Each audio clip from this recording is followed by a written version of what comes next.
A picture is worth 1,000 words, especially when it comes to learning science. And the more people that contribute, the more scientific advances there will be. In chemistry, it's a very hands-on and visual subject. So for those who are visually impaired, there can be some challenges. A professor at Baylor has come up with a way for everyone to assess images regardless of their abilities. Fox 44's Mally Jones shows us how Lithophane is changing the way visually impaired students learn chemistry.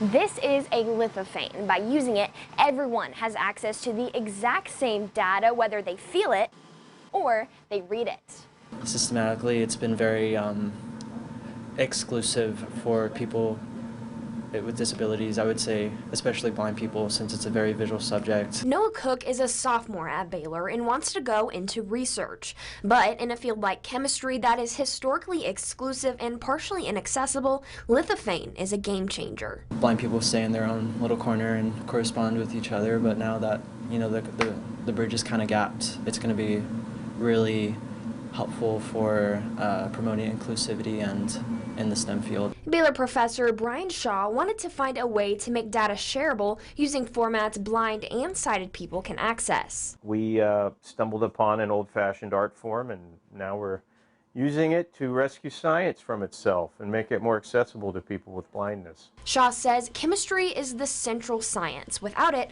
other sciences can be hard to understand, and that's why it's so important. Chemistry is a great starting point for making all of science accessible to people with blindness. It's central, and it's been historically one of the worst offenders in terms of keeping people out.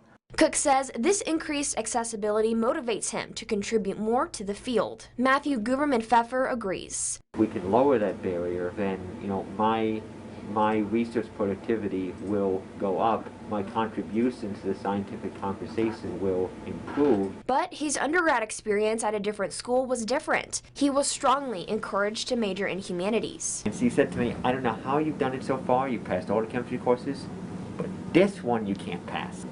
Well, I passed it too. Mally Jones, Fox 44 News.